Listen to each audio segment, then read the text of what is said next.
여러분 반갑습니다. 예, 다들 일주일 잘 보내셨습니까? 날씨가 덥습니다. 지금 연휴고에서 아주 휴가도 절정인 것 같네요, 그죠? 다들 놀러 안 가시고 법회 참여하시는 분들은 성근이 아주 깊으신 분들입니다. 오늘은 저희가 아무것도 남기지 않기 213페이지부터 한번 공부를 해보도록 하겠습니다. 여러분들이 불교 수행에 대해서 얘기를 들어보면 사마타 위파사나 얘기를 들어보셨을 겁니다. 사마타 위파사나 불교 수행의 큰 두 축이죠, 그죠?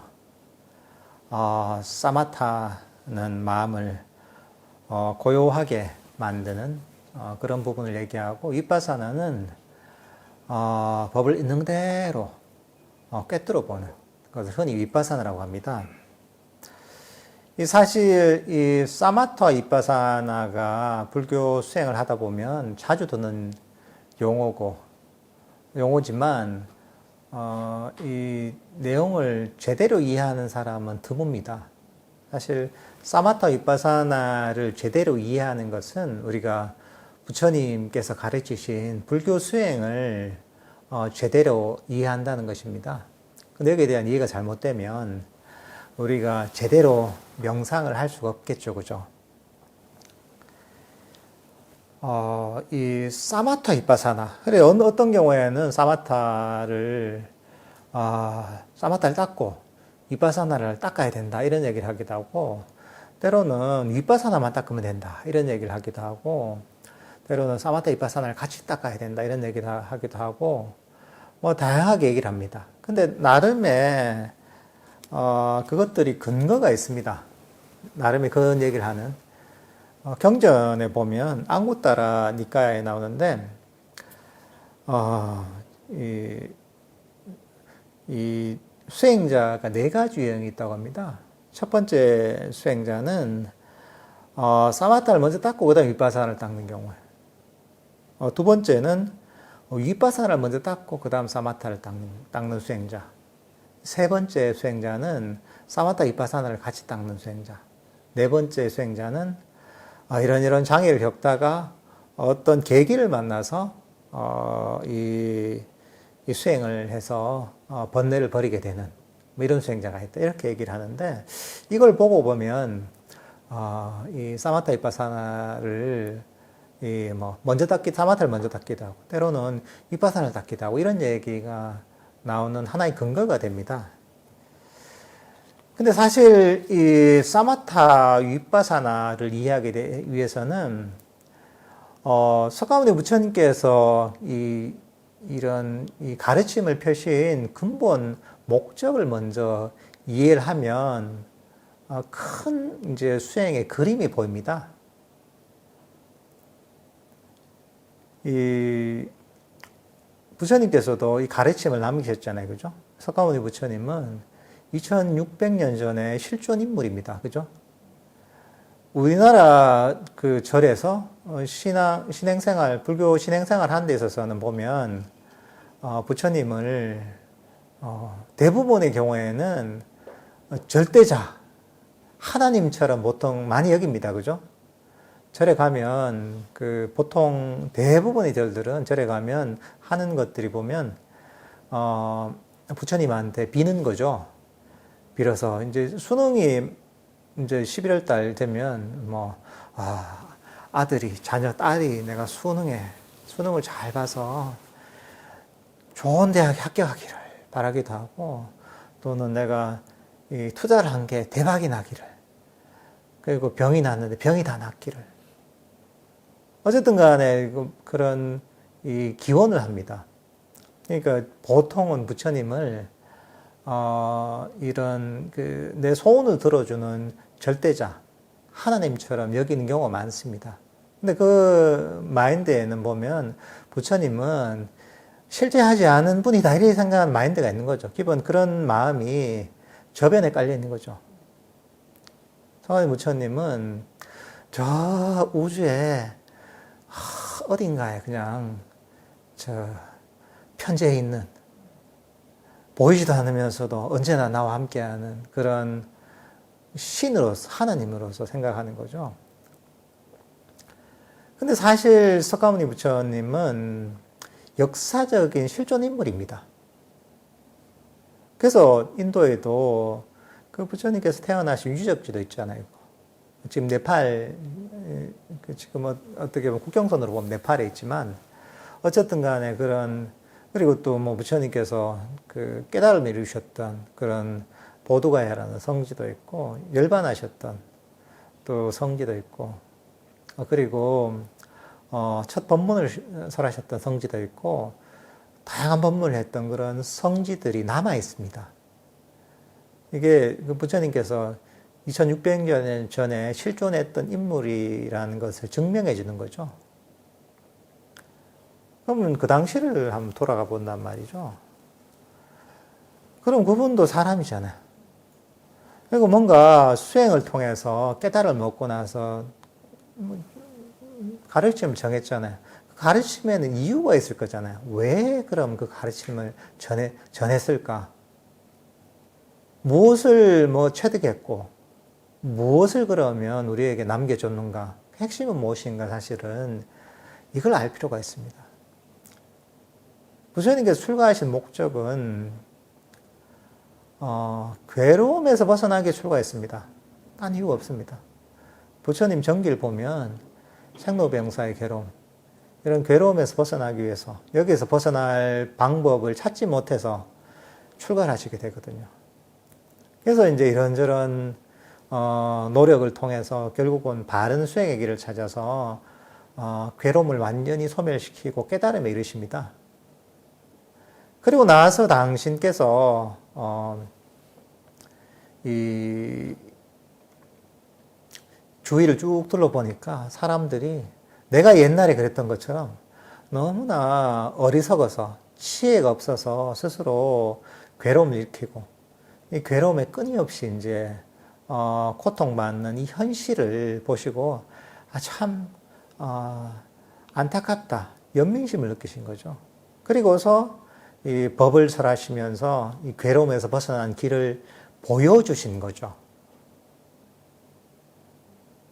그러니까 부처님께서 얘기하시죠. 내가 이런 수행을 통해, 정진을 통해 알고 있는 건 굉장히 많지만, 그중에 내가 가르친 건 얼마 안 된다. 그렇지만 얼마 안 되는 가르침은 그럼 그 무엇이냐? 그게 바로 모두 우리를 괴로움에서 건져주는 가르침이다라는 거죠. 괴로움에서 벗어나는 길을 가르쳐 준 거죠. 그 경전이 많이 있습니다. 그죠? 8만, 해인사의 8만 대장경이라고 해서 많이 있습니다. 초기 경전도 많이 있습니다. 되게 다양하고 복잡합니다. 따지고 보면 이론도 되게 이해하기 힘든 게 많습니다. 그렇지만 그 모든 것들이 결국은 괴로움에서 벗어나는 길을 가르쳐 주는 겁니다. 그러니까 이거를 잘 인지를 해야 됩니다. 여러분들께서 경전을 읽으면서 어렵다 하잖아요. 근데 이제 그 어려운 내용들도 전부 다 보면 우리를 괴로움에서 벗어나도록 하는 아주 실천적인 가르침이라는 거죠. 그냥 단순히 그냥 논리적으로 뭔가 설득력이 있는 철학을 정립하기 위해서 부처님은 법을 설하신 게 아닙니다. 이거를 일단 잘 알고 있어야 됩니다. 그러면 이제 당연히 모든 가르침인 것입니다. 개정에, 사막, 사마타 위파사나도 모두 우리를 괴로움에서 건져주기 위해서, 괴로움의 소멸에 도움이 되기 때문에 이런 가르침이 나오는 겁니다. 근데 이제 사마타 위파사나라고 해서 용어가 다르잖아요. 그죠? 그러면 둘 다 이게 괴로움의 소멸에 도움이 되는데 조금 측면이 다르겠죠. 그죠? 이 사마타라는 것은 본질적으로 뭐냐면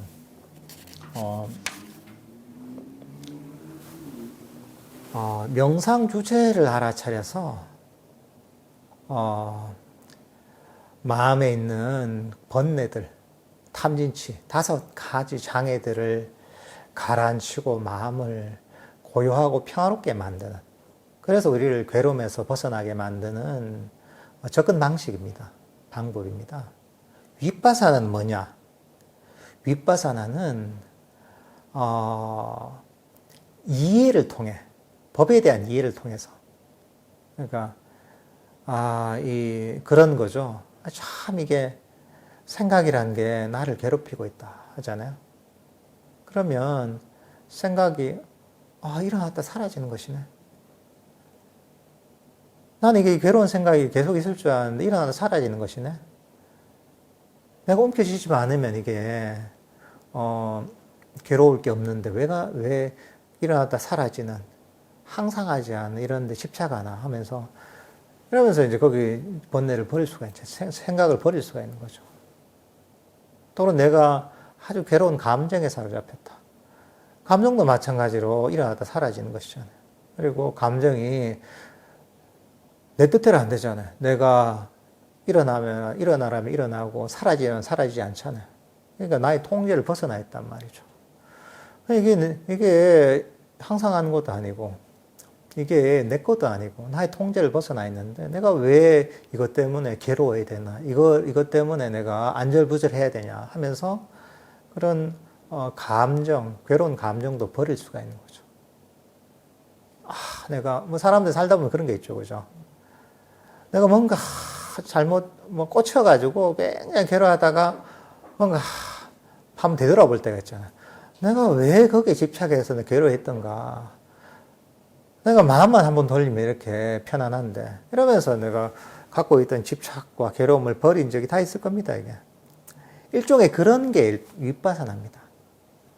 반조와 이해를 통해서 그 본질을 보고서 이 탐진치와 괴로움을 내려놓는 것.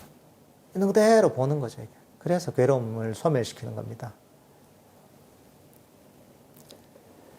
그러니까 이 두 가지 사마타와 윗바사나는 결국은 우리 마음에서 괴로움을 없애고 마음을 고요하고 평화롭게 하고 행복하게 만드는 방법이지만 접근 방식이 조금 다른 거죠. 근데 이 두 가지가 다 필요합니다.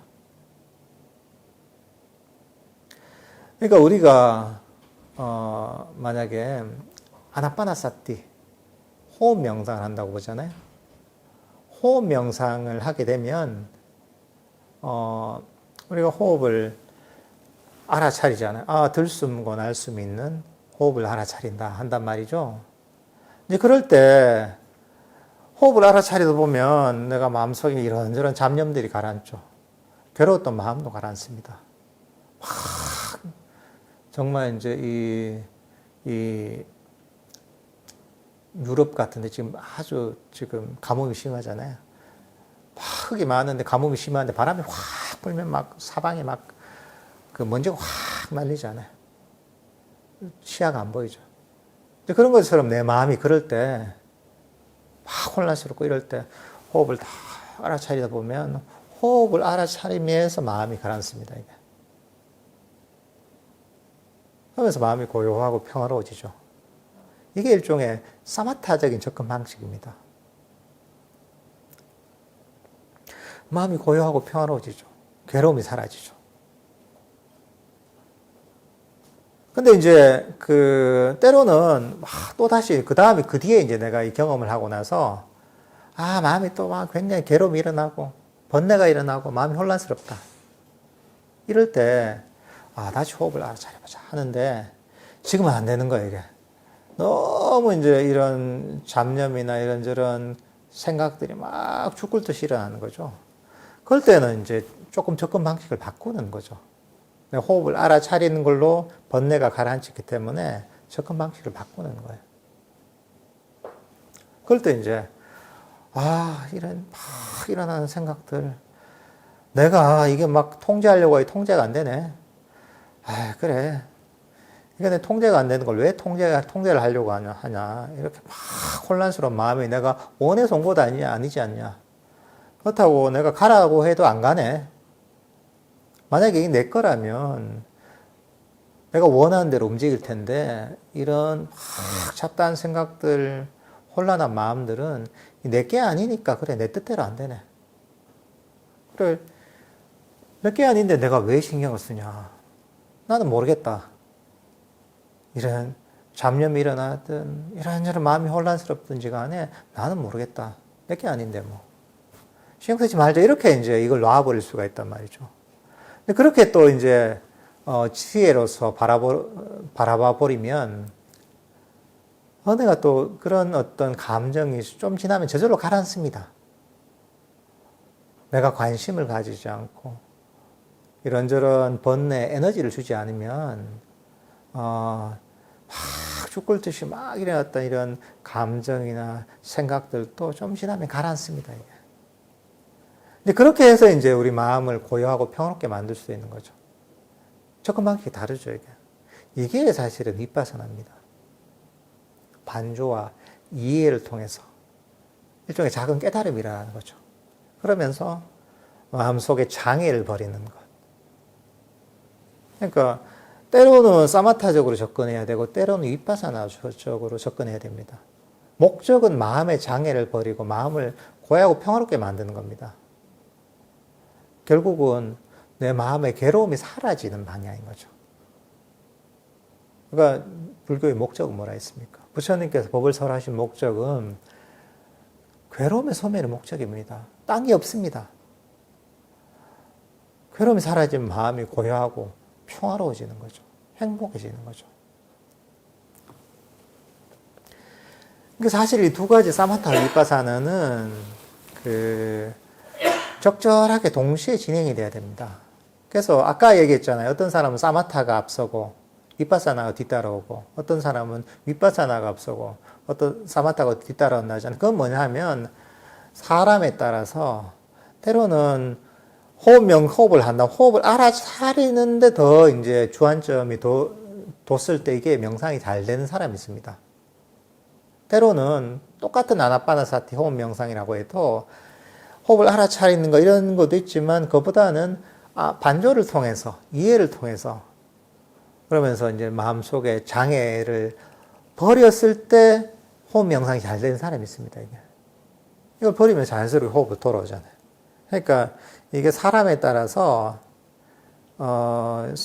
사마타 윗바사나를 나눴을 때 어떤 사람은 사마타적인 측면이 좀 더 거기에 특화되어 있는 사람이 있는 것이고 때로는 어떤 사람은 윗바사나적인 측면에 특화되어 있는 사람이 있는 겁니다. 그러니까 이게 사람의 기질에 따라서 어느 비중이 높은가 어떤 성향이 강한가를 사실 얘기하는 겁니다. 경전에서 얘기하는 거는.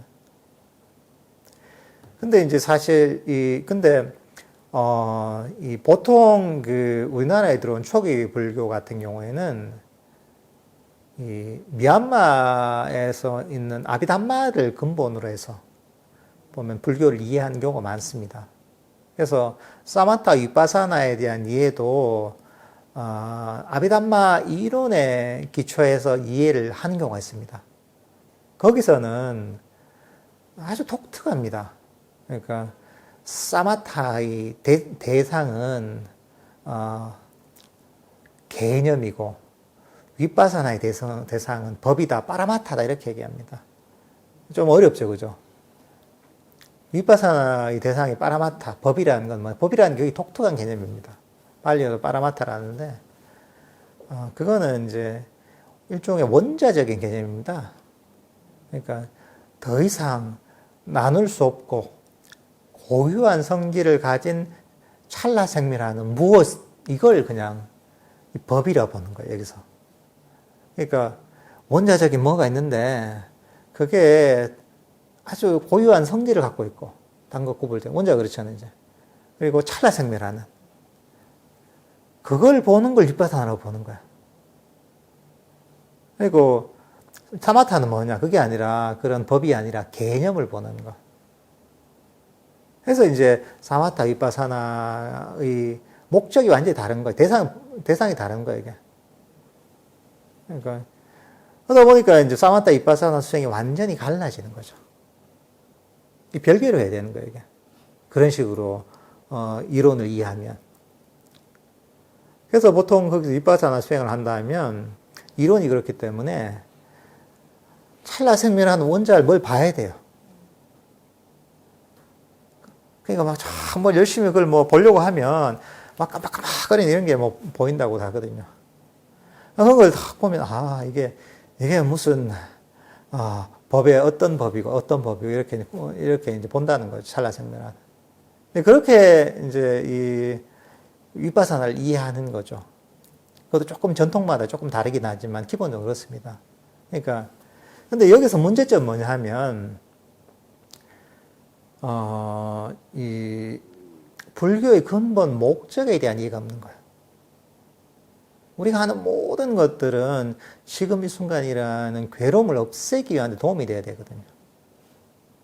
그리고 우리가 아까 제가 얘기했던 대로 보면 사마타나 윗바사나를 이해하면 현재 이 순간에 일어나는 장애들, 번뇌들을 없애기 위해서 사실 사마타 윗바사나가 활용되는 거잖아요.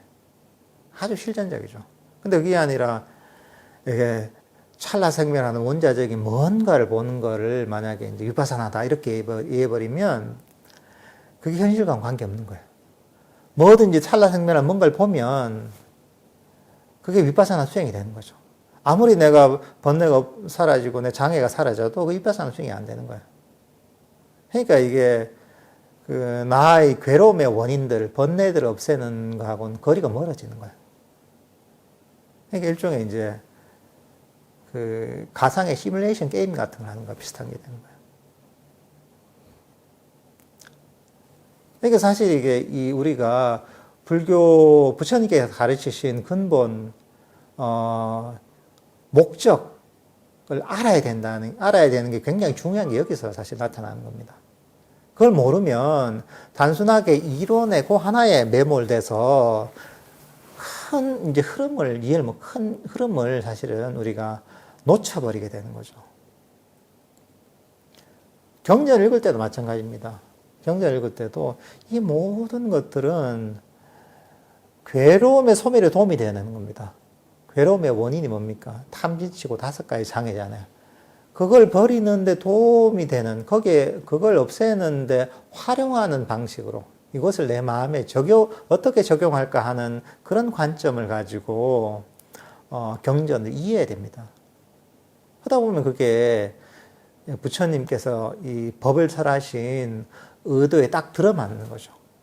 근데 그게 아니라 잘못 이해하면 머릿속에 정리하는 데 초점이 맞춰져 있어요. 사성계 8종도 많이 들어봤잖아요. 그러니까, 고진멸도, 정견정사에서 그냥 막 정리만 하는 거예요. 12연기가 어쩌고 저쩌고 정리만 하는 거예요. 그래서 남들한테 물어보면 남들한테 설명을 할 수 있겠죠. 그렇지만 부처님의 의도는 그게 아니었죠. 부처님 당시를 한번 생각해 보십시오. 책이 없었습니다. 숲에서 수행하다가 좀 궁금한 게 있으면 부처님한테 가는 거죠. 가서 몇 마디 여쭙죠. 이게 어떻게 수행해야 됩니까? 하면 부처님께서 잠깐 법문을 해주시겠죠. 그걸 듣고서 그렇게 하는 거죠. 실제로 내 마음을 배운 대로 적용해 보면서 그렇게 체득해 나가는 거죠. 그러니까 불교 수행은 오히려 그런 겁니다. 불교 수행은 오히려 운동하는 데 가깝습니다. 약간 속성으로 보면. 운동을 일으키잖아요. 근데 보통 이 불교를 공부할 때 학교에서 공부하듯이 접근하는 사람이 되게 많습니다. 그럼 완전히 엉뚱한 방향을 합니다. 학교에서 공부하듯이 하는 게 아니라 우리가 운동을 하나 배우듯이 해야 됩니다. 우리가 만약에 테니스를 배운다면 어떻습니까? 코치가 있겠죠. 이렇게 치고, 이렇게 손목을 이렇게 스냅을 주면서, 이렇게 공을 쳐봐라 하면 어떻게 합니까? 그 얘기를 듣고 우리는 공을 쳐봅니다. 그렇게 배운 대로. 그렇게 서브를 넣어보고, 그렇게 공을 리시브를 해봅니다. 이게. 또 다른 기술을 가르쳐 주면, 그걸 듣고 나서 그렇게 한번 실천해 봅니다. 그러면서 들은 걸 가지고 계속 배운 대로 그대로 하다 보면서 이제 점점 테니스 실력이 늘게 되는 겁니다. 테니스 강의를 아무리 10시간, 100시간, 200시간 들어도 코트에서 연습을 하지 않으면 실제 경기에 나가서는 아무런 쓸모가 없습니다. 한 번도 테니스 코트에 나가서 라켓도 안 잡아본 사람이 강의를 1년 동안 들었다고 해서 그 사람이 테니스를 제대로 칠 수 있겠어요? 불가능합니다. 이 마찬가지입니다. 불교도 그렇게 바라봐야 됩니다.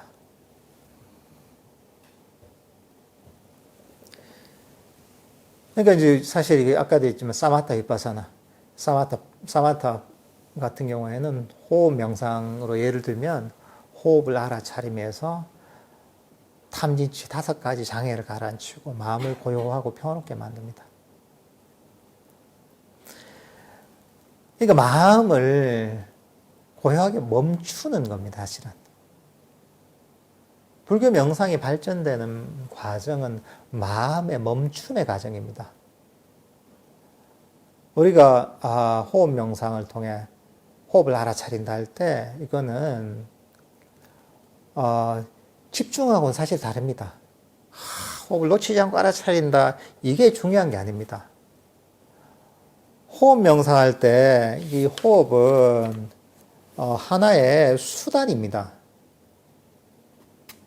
그러니까 어떤 개울이 있을 때 개울 중간에 돌을 놔서 징검다리가 있잖아요. 그런 것처럼 징검다리라는 거죠. 결국은 징검다리가 목적이 아니잖아요. 징검다리는 수단이잖아요. 저쪽 맞은편으로 건너가기 위한 수단이잖아요. 마찬가지로 호흡도 뭐냐면 호흡을 아는 게 목적이 아닙니다. 열심히 하는 게 목적이 아닙니다. 목적은 뭐냐 하면 호흡을 통해서 마음을 이 자리에 멈추기 위한 게 목적입니다. 마음은 항상 여기저기 떠다닌단 말이죠. 여기로 갔다 저리로 갔다 과거로 갔다 미래로 갔다 떠다닌단 말이죠. 근데 호흡이라는 걸 통해서 호흡을 알다 보면 멀리 도망가지 않습니다. 돌아갈 곳이 있기 때문에. 마음이 멀리 도망가지 않고 여기서 놉니다. 이렇게 계속 호흡을 편안하게 알다 보면 마음이 점점 멈추기 시작합니다.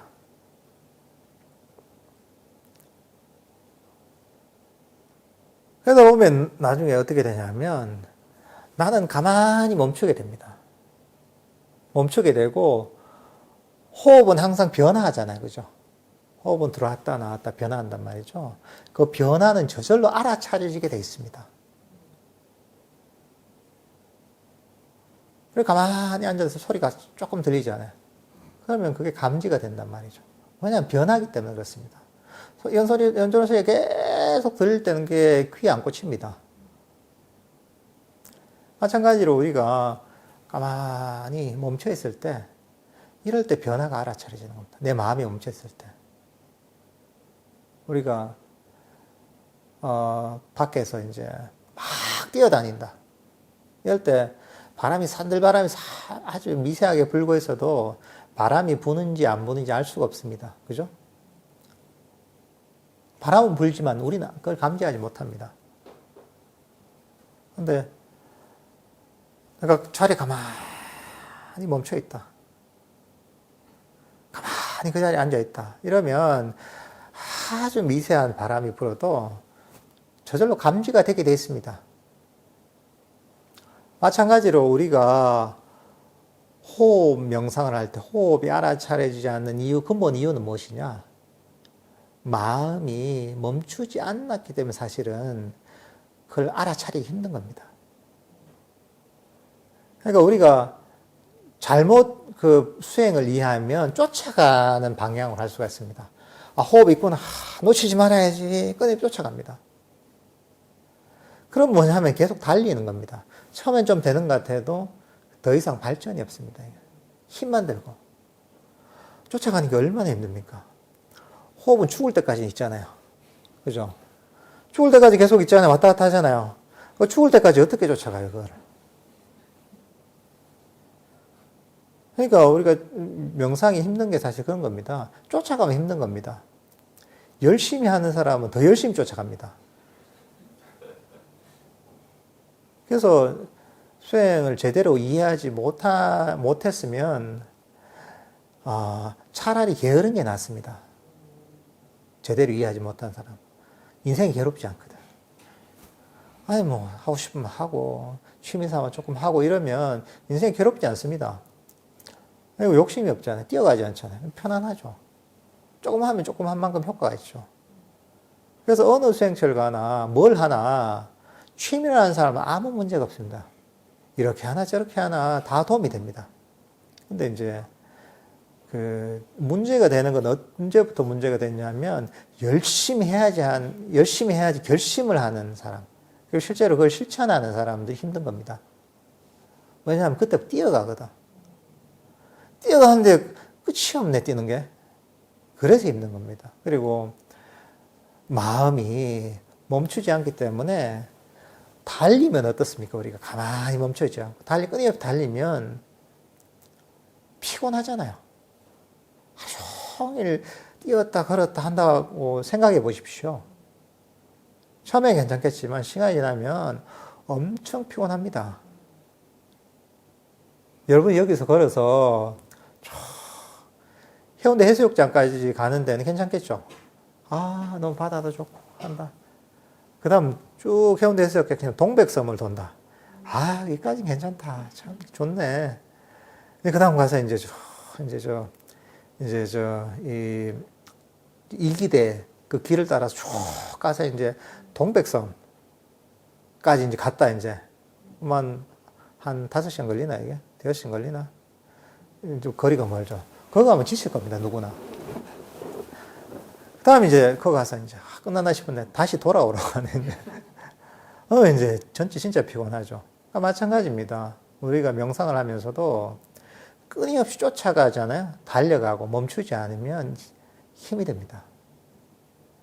근데 그게 아니라 명상은 멈춤의 과정입니다. 가만히 호흡을 처음엔 알아차리고 조금 움직이죠. 근데 점점 내가 그대로 멈추는 겁니다. 그대로 멈추고 더 멈추는 겁니다. 멈추면 할 일이 없잖아요. 가만히 멈추면 변화, 호흡이라는 건 저절로 알아차려지기 때문에 애쓸 필요가 없는 겁니다. 애씀을 버려야 되는 겁니다. 점점. 명상에 익숙해지고 이것에 이제 좀 잘하게 되면서 점점 노력이 적어집니다. 애씀이 줄어듭니다. 노력과 애씀이 줄어들면 난 더 쉬는 거죠. 진정한 휴식인 거죠. 잠자는 것보다 더 확실하게 휴식하는 겁니다. 그러니까 마음이 그대로 우리가 멈추게 되는 겁니다. 그렇게 되면 마음이 멈춰서 휴식하기 때문에 그래서 마음이 고요하고 평화롭죠. 휴식하고. 그러니까 여기서 정신적 에너지가 모입니다. 우리가 요즘 휴가를 가잖아요. 휴가를 가서 힐링을 하고 좋죠, 그게. 그렇지만 휴가를 간다고 해서 마음이 완전히 쉬는 게 아닙니다. 마음은 끊임없이 달립니다. 오직 이런 불교 명상을 통해서만 마음이 진짜 쉴 수가 있습니다. 마음이 멈추기 때문에. 그러면 정신적 에너지 점점 충전이 되고 마음이 밝아지고 정신적 에너지가 충전된다는 것은 마음 챙김이 강해집니다.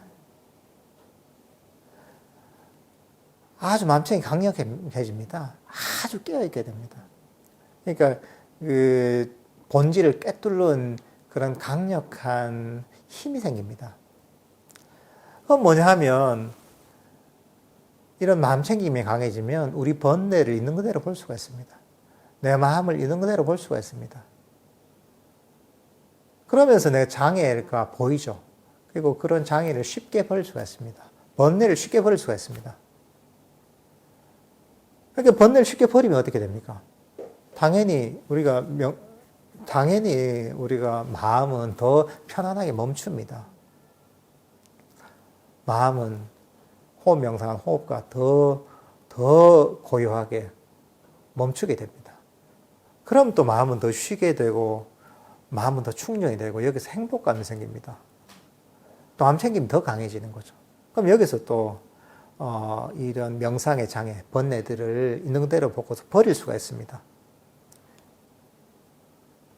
번뇌와 장애를 있는 그대로 버리는 게 윗바사나적인 측면이죠. 그러니까 이걸 통해 호흡을 알아차리는 사마타가 더 강화가 됩니다. 사마타를 통해서 법을 있는 그대로 보고서 번뇌를 버리는 윗바사나가 더 강력해집니다. 그러니까 이거는 흔히 정해상수라잖아요. 삼매가 지혜를 증장시키고 지혜가 삼매를 증장시킵니다. 그러니까 사실 이게 사마타와 윗바사나 삼매와 지혜는 뗄래야 뗄 수가 없는 겁니다. 이게. 서로 상승작용을 일으키도록 해야 되는 겁니다. 그래서 아짠차 스님 같은 경우에는 이 사마타 윗바사나를 어떻게 비유하셨냐면 이 손에 손등과 손바닥과 같다 이렇게 얘기를 하셨습니다. 손등과 손바닥은 분리할 수가 없잖아요. 이게.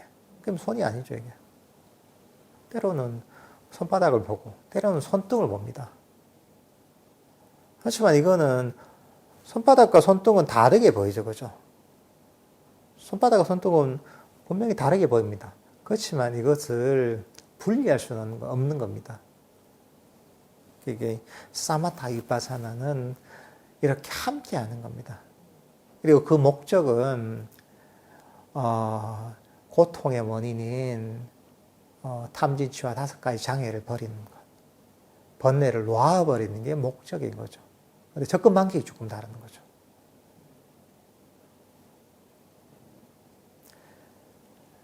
흔히 우리가 특히나 이제 이 지혜가 무엇인가라고 할 때 아까도 얘기했지만 불교를 공부하는 많은 사람들은 지혜라는 게 불교적인 지혜가 있다는 게 뭔가 경전에 대해서도 박학다식하게 알고 경전도 아주 논리적으로 분석해내고 설명도 잘하고 이러면 저 사람은 불교적인 지혜가 있구나 이렇게 생각을 하는 경우가 많이 있습니다.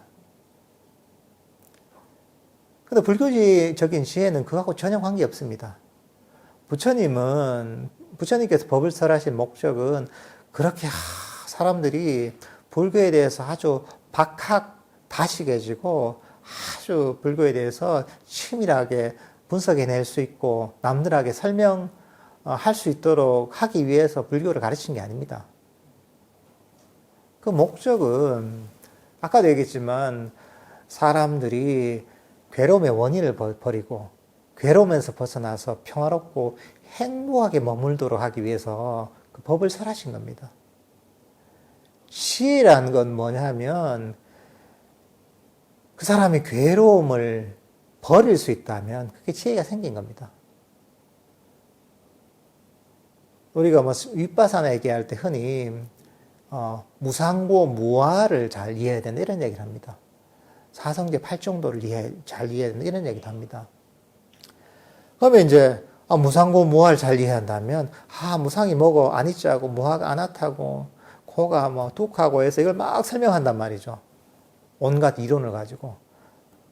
그렇다고 해서 이 사람이 윗바사나를 잘하는 게 아닙니다. 지혜가 있는 게 아닙니다. 아까도 얘기했다시피 이거는 괴로움의 원인들을 없애고 그래서 그 사람이 괴로움에 벗어나야지. 그래야지 그게 제대로 된 윗바사나 수행이고 지혜가 있는 겁니다. 지혜라는 것은 결과로서 확인할 수 있습니다. 이 사람이 법에 대한 이해를 통해서 무상의 측면, 고의 측면, 무아의 측면, 사성지에 대한 이걸 통해서 내가 갖고 있던 괴로움을 버렸다. 괴로움의 원인을 없애고 내가 마음이 평화로워지고 행복해졌다. 고요해지고 행복해졌다. 이러면 이게 윗바사나 수행을 제대로 한 것이고 지혜가 일어난 겁니다.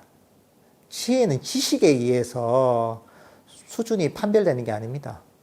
지혜는 실제로 괴로움을 버린 그런 결과에 의해서 이 사람의 지혜를 판단할 수가 있습니다. 지혜 있는 사람은 괴로움에서 벗어난 사람입니다. 지혜가 있는 사람은 고요하고 평화로운 사람이 지혜가 있는 사람입니다. 이게 불교적인 지혜입니다. 그러니까 이제 이렇게 그 불교의 큰 방향성을 이해해야 됩니다.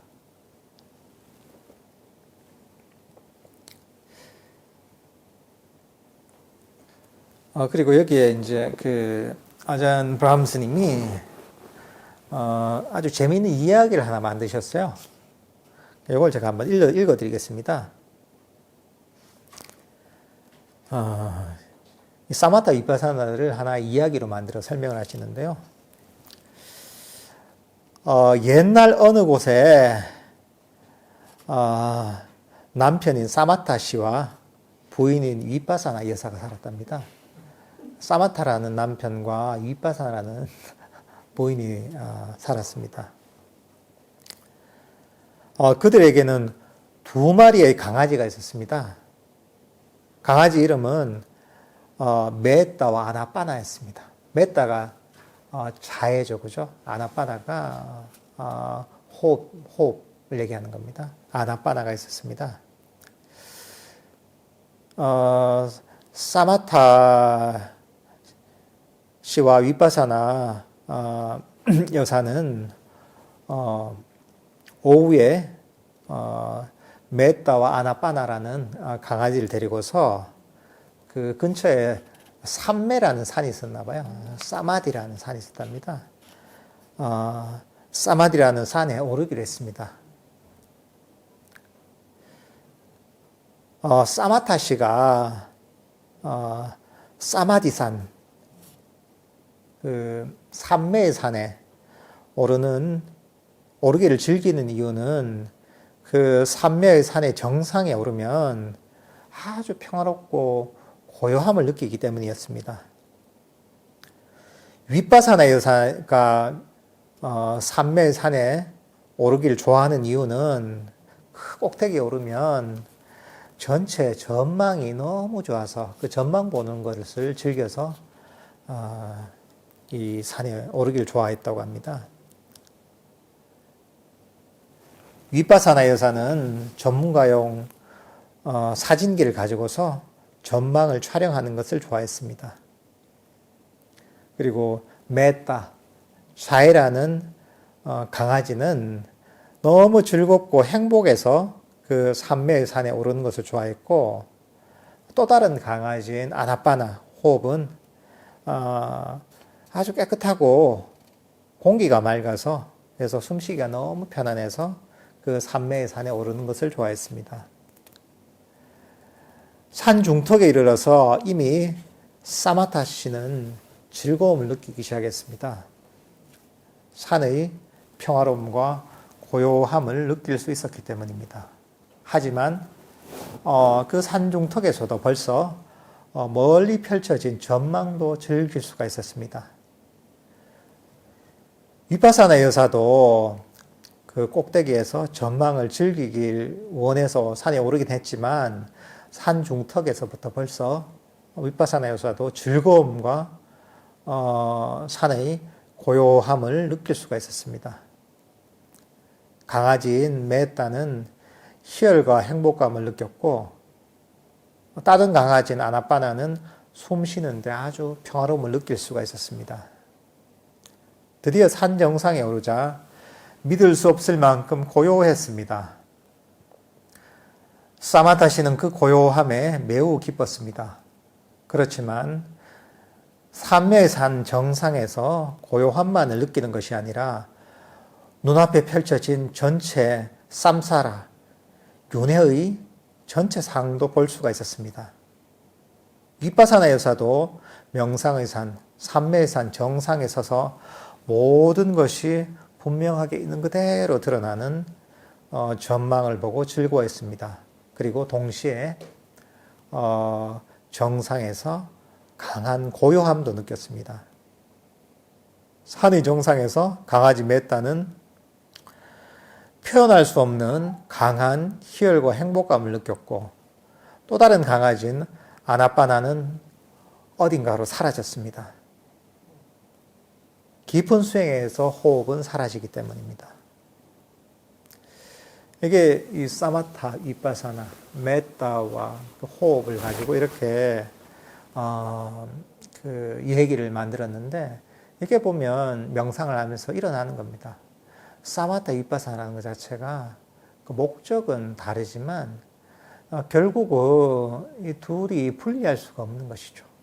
사마타, 위파사나, 메타, 호흡, 자해라는 것은 이렇게 각각의 특징이 있지만 결국은 서로 분리할 수가 없는 겁니다. 이게.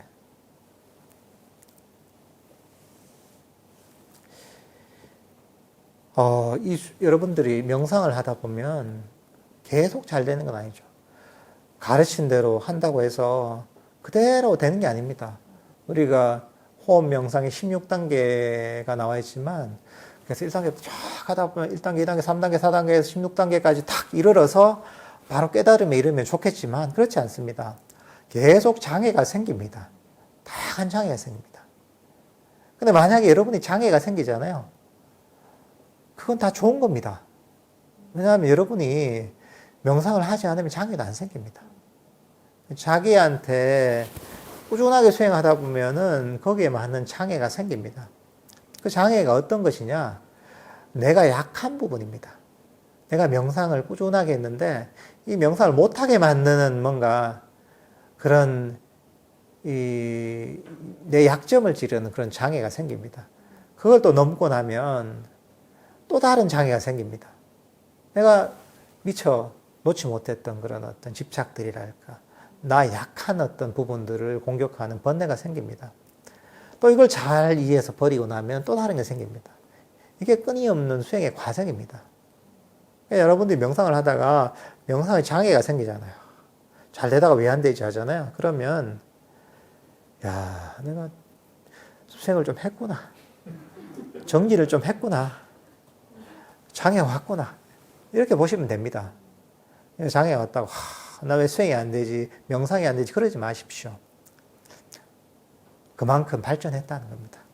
근데 이 장애를 없앨 때 사람들이 흔히 하는 잘못은 뭐냐면 의지력을 가지고 이 장애를 벗어나려고 한다는 거죠. 번뇌가 막 잡념이 막 일어나면 잡념을 억지로 막 없애려고 하고, 마음에 분노가 일어나면 분노를 억지로 누르려고 하고, 의지력을 가지고 하기 싫으면 억지로 내가 의지력을 가지고 하려고 하고, 다리가 아프면 다리가 아픈 걸 그냥 계속 의지력을 참으면서 이것을 버티려고 하고. 그거는 여기도 와 있지만, 저쪽으로 가기 위해서 벽이 있어요, 보면. 벽이 막고 있어요. 벽이 막고 있으니까 벽에다가 이제 막 돌진을 해서 머리로 벽을 박치기를 하는 거예요. 그래서 네가 이기나 내가 이기나 하는 거죠. 그렇게 이제 계속 벽에다 부딪히는 거죠. 안 깨져 또 부딪히는 거죠. 또 부딪히고 눈에 보이는 게 없죠, 그죠? 계속 부딪히는 거죠. 원래 수행이라는 게 왜 이렇게 아픈 것인 것보다 원래 저쪽으로 여기서 저쪽으로 가려면, 저 건너로 가려면 원래 괴로운 게 너무 정상인 모양이다 이렇게 생각하는 거죠. 부딪히니까 괴로우니까 수행을 좀 한 느낌이 드는 거죠. 피가 질질질질 흐르니까 수행을 열심히 했구나 내가 하는 거죠. 근데 그 의지를 가지고 하는 수행이 바로 벽에다가 머리를 찢는 거와 똑같은 거죠. 근데 그 안에 지혜로서 하는 수행은 어떤 것이냐? 조금 물러나는 거죠. 물러나 주위를 둘러보는 거죠. 주위를 둘러보니까 옆에 문이 있는 거예요. 주위로 가서 문을 열고 하는 거죠. 그 다음에 또 가니까 또 벽이 하나 있네. 벽이 하나 있는데 둘러보니까 저쪽에도 문이 하나 있네. 문을 열고 하는 거죠. 이게 보면 지혜로서 수행하는 겁니다. 의지로서 수행하는 게 아닙니다. 그래서 사실 법에 대한 이해가 되게 중요한 겁니다. 바른 법에 대한 이해. 어떻게 보면 이게 위파사나의 측면입니다. 지혜로서, 법에 대한 이해로서 그 장애들을 극복해 나가는 겁니다. 의지로서 이것을 때려 부수는 게 아닙니다, 이게. 제가 옛날에 어디선가 봤는데, 그, 은행 강도가 와서 이제 은행을 털었어요. 털고서 이제 막 이제 빨리 도망가야 되잖아, 이게. 경찰이 먹으니까. 그래서 문을 팍 밀어서 열고 하는데 아무래도 안 열리는 거야. 팍 밀었는데 안 열려. 그냥 팍 때리기도, 손으로 막 때리기도 하고, 뒤로 물려놨다가 몸으로 막 부딪히기도 하고 해도 안 깨지는 거예요, 이게. 문이 안 열리는 거예요. 그래서 나중에 이제 경찰이 도착했죠. 그럼 나가질 못하니까. 그래서 잡혔죠. 나중에 보니까 이게 문을 땡기는 문이더라고. 아니, 이게 실화예요, 실화. 내가 어디서 본 것 같아, 이게. 그런 거죠, 이게. 우리가 문을 그냥 땡기면 되는 문인데, 거기다 계속 두드리고, 몸으로 부딪히고, 머리로 부딪히고 한다고 해서 그 문이 열리지 않잖아요. 많은 수행자들이 보면, 시로서 사실은 우리가 마음의 장애들을 없애고 수행을 해야 되는데, 의지로서 많이 하게 됩니다. 힘을 가지고. 그러니까 이제, 내가 목숨을 걸고, 네가 죽나 내가 죽나 하면서 이러면서 의지를 가지고 한단 말이죠. 부처님께서 가르친 방법이 아닙니다. 그 사람들이 약간 오해할 만도 한 게 부처님께서 그런 게 나오거든요. 그러니까 바른 어떤 중도의 길을 찾고 나서 보두가야로 가시죠, 그죠? 고행을 버리고 그리고 나서 거기 보면 보리수 아래 다 앉으셔가지고 그런 얘기 나오거든요. 이 피가 마르고 내가 이 뼈가 가루가 될지라도 내가 깨달음을 얻기 전에는 이 자리에서 일어나지 않으리라 이런 내용이 납니다. 그걸 보고 그래 이를 악물고 내가 다리가 끊어져 나가더라도 이렇게 그 수행을 해야 되겠구나. 의지를 가지고 목숨을 걸고 이렇게 이제 사는 분들도 있어요. 근데 부처님께서 그렇게 하셨을 때는 그 의지를 가졌지만 지혜를 가지고 하신 거예요. 그러니까 내가 지혜를 가지고 번뇌에 굴복하지 않고 지혜로 이렇게 수행을 하셨던 것이 의지를 가지고 하셨던 게 아니에요. 의지는 뭐가 깔려 있냐면 욕심이 깔려 있습니다. 집착이 깔려 있습니다. 이게 내가 나라는 자관념이 깔립니다. 내가 이걸 성취해야지. 내가 얻어야지. 내가 깨달음을 이루어야지. 그런 욕심과 자관념 깔려 있습니다. 그러니까 이게 장애를 깔고서 하는 겁니다. 벌써. 근데 불교 수행은 그 장애를 버리는 게 불교 수행인데 그러려면 지혜가 있어야 되는 거죠. 법에 대한 바른 이해가 있어야 되는 겁니다. 위파사나가 뭔지를 알아야 되는 겁니다. 위파사나는 법에 대한 바른 이해를 통해서 그걸 통해서 장애를 버리고 번뇌를 버리는 겁니다. 그러니까 벽이 있으면 벽을 막 내가 몸으로 부딪혀서 그것을 벽을 무너뜨리려고 하는 게 아니라 문을 찾는 거죠. 아, 이걸 어떻게 벗어나지? 아, 저 문으로 들어가면 되겠네. 이걸 어떻게 벗어나지? 저 문으로 들어가면 되겠네. 이렇게 그 장애를 벗어날 문을 찾는 거죠.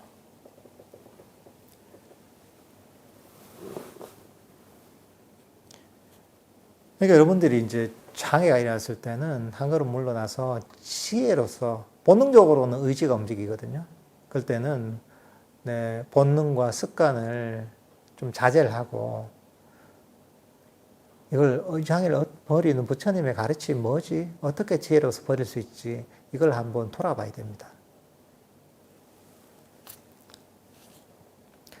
특히나 아까 이제 1화에도 보면 메타, 자애에 관한 얘기가 나옵니다. 이런 장애를 버리는 아주 강력한 방법 중에 한 가지가 자애심을 가지는 겁니다. 자애가 뭡니까? 아무 조건 없이 모든 것들을 있는 그대로 받아들이는 겁니다. 그러니까 이거는 타인에 대해서도 어떤 사람에 대해서도 조건 없이 용서하고 포용하고 있는 그대로 받아들이는 게 자애심입니다. 자기 자신에 대해서도 똑같이 아무 조건 없이 용서하고 있는 그대로 받아들이는 겁니다. 내 마음 상태에 대해서도 내가 어떤 마음 상태에 있든지 어떤 수행의 상태에 있든지 간에 그것도 아무 조건 없이 용서하고 포용하고 있는 그대로 받아들이는 게 이것도 자의심입니다. 그러니까 명상을 할 때 우리가 내 자신에 대해서 또는 현재의 상태에 대해서 또는 명상 주제에 대해서 아무 조건 없이 용서하고 포용하고 있는 그대로 받아들이는 것. 이게 어떻게 보면 명상의 자애심을 활용하는 겁니다. 그 자애심의 속성이 왜 마음의 장애, 탐진치를 없애느냐? 자애심은 아무도 바라지 않잖아요. 조건이 없잖아요. 그러니까 원함이 없습니다. 욕망이 없습니다. 욕망의 본질 원함입니다. 그리고 아무런 불만이 없잖아요. 현재의 상태에 대해서. 우리가 썩냄이라고 하잖아요. 진심의 본질은 불만족입니다. 실함입니다. 불만족과 실함이 아무것도 없단 말이죠. 이 자애심은 장애가 없는 상태입니다. 그러니까 장애가 없는 마음 상태니까 장애가 없으면 명상이 잘 되죠. 장애가 없으면 마음의 괴로움이 사라지고 내 마음이 고요하고 평화롭고 행복해지게 돼 있는 거죠.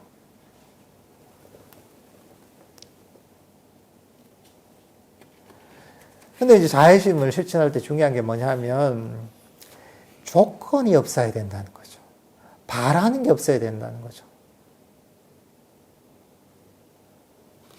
내가 저 사람은 친절한데 내가 이렇게 하면 저 사람이 나한테 잘해야지, 은혜를 알아야지, 이러면 자애심이 아닙니다. 제대로 된 자애심이 아닙니다. 조건이 달려있잖아요.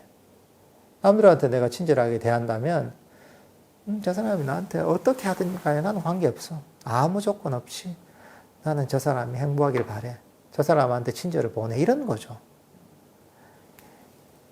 조건 없다는 게 제일 중요한 거예요.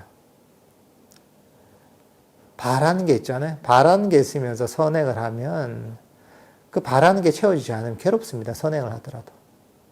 내가 이렇게 저기 누구한테 잘했는데 어떻게 나한테 이럴 수 있어? 이런 얘기를 하죠. 그런 얘기 많이 들어보죠. 내가 이렇게 사람들한테 선행을 베풀었는데 사람들은 나한테 왜 그래? 이런단 말이죠. 왜 그런 마음이 드느냐 하면 조건이 달려있는 거죠. 내가 바라는 게 있는 거죠. 내가 이렇게 한다면 저 사람들도 저렇게 해야지.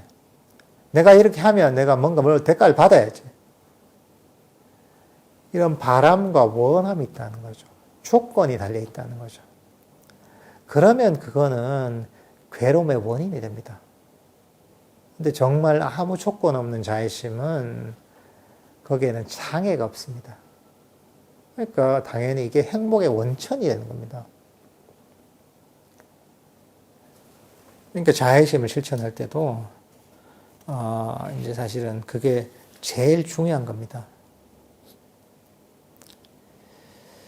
그러니까 여러분께서도 오늘 들었던 것처럼 이런 사마타와 위파사나가 뭔지를 제대로 이해해야 됩니다.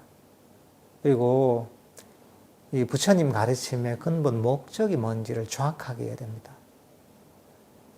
이 가르침, 사마타와 위파사나, 그리고 부처님의 모든 가르침은 결국은 괴로움의 소멸을 위해 존재한다는 것. 이것을 잘 알고 있어야 됩니다. 그리고 그런 관점에서 우리가 경전도 이해하고 법문도 이해해서 그런 배운 것들을 내 마음에 적용해서 실제로 이제 괴로움을 없애 나가야 됩니다. 이게 부처님께서 가르치신 우리가 불교 수행의 방향입니다. 그러니까 이것들 잘 염두에 두시면서 행복하게 수행을 해나가시면 좋을 것 같습니다.